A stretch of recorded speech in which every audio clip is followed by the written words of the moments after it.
So here's part 2 of Unit 4, Day 23. These are unions and interactions or set operations. So as a little introduction, say that A is all the students that have Instagram and B is students that have Facebook. In the middle of this Venn diagram would be the students that have both.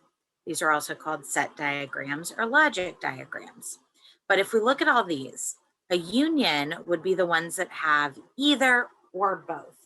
Union kind of think you're coming together, it's anything.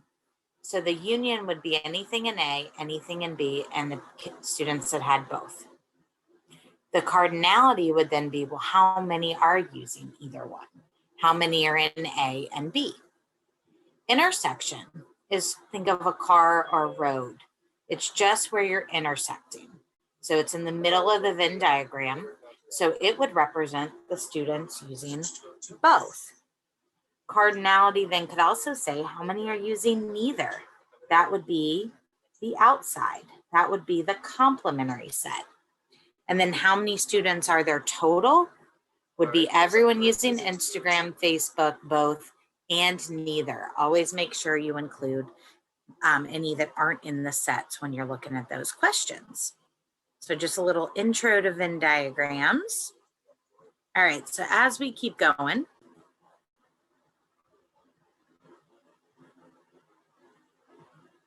okay, so continuing on. Nice vocab words here, gonna highlight them. So the union, think of when you come together, you bring all your stuff, I bring all my stuff, and we have all the stuff. It's a U, and it means you can be in either or both. So again, it's everything. Intersection then is, think of a road. You have to be in both, and it's a upside down U, so it's the opposite. So U, union, everything. Intersect is the upside down U, and it's only what they have in common. You have to be in set A and B. So when we look at union and intersection, when we're writing them, we only list the elements once. You don't write elements 2 times. So this would be A union B. So it's everything in A, B, or both. So A is 4, 5, 6, 8. And then I'm going to include what's in B. B is 1, 4, I don't rewrite it. 6, I don't rewrite it. 7. If you want, you could put them in order. 1, 4, 5, 6, 7, 8. But elements don't have to be in order, so it doesn't matter. A intersect B is, what do they have in common? So they both have a 4 and a 6. And that's it. So it's got to be in both sets. Coming down to C. Elements that are in B union D and B intersect D. So those are great ones to pause and try for a minute.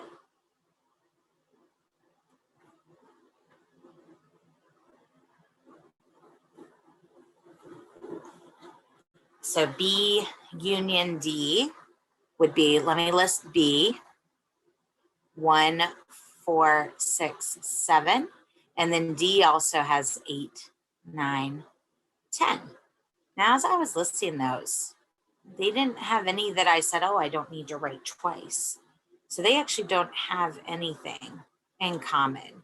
They have the null set or the empty set. And then this one is A union B union C. That's everything in those. All right, so let me try to write this in a way. So A is 4, 5, 6, 8. B includes 1. 4 we already wrote, 6 we already wrote, 7. C now includes 1, 5, 6, 9. So again, I'm not writing them again, but I also don't have to write them in order. But if you like them in order, by all means, put them in order. And then for all the ones, A, B, C, what's one number they all have in common? Well, let's see, they all have a 6, and this is just a quick visual. And that is it. So they only had the 6 in common with all of them. So for a lot of these, go ahead and pause and see how many you know how to do, and then come back and watch the video. Again, these are practice problems, so it's great if you can do them on your own. If not, that's okay too. All right, so for the cardinalities, this is now just counting. C has 1, 2, 3, 4. D has 1, 2, 3. So don't overthink the cardinality ones.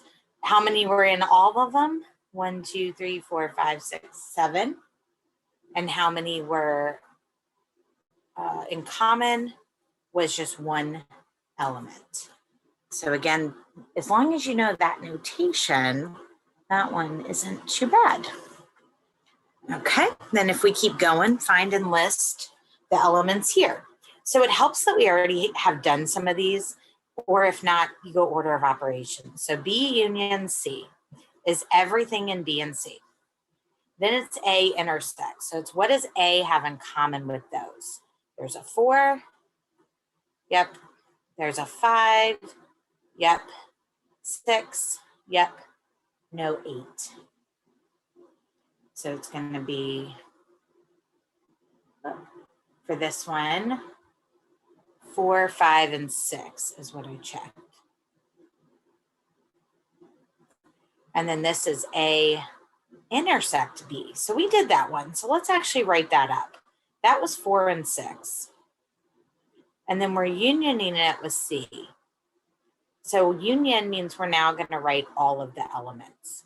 So that's 1, 4, 6, 5, 9. Again, it's okay that it's out of order because the order doesn't matter.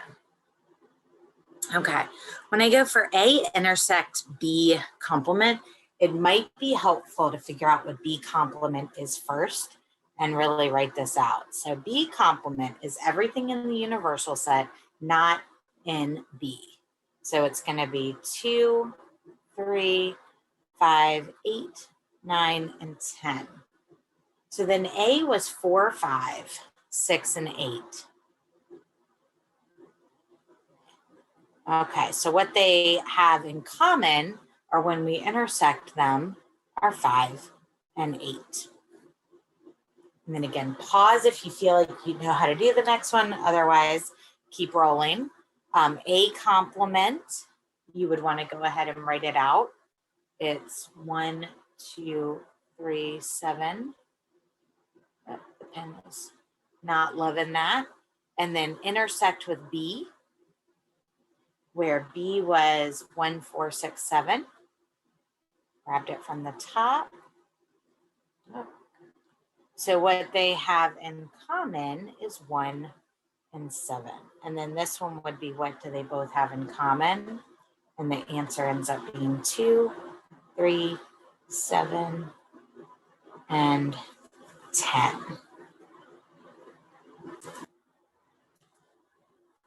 Right, and that's where I'm going to wrap up your day 23 video.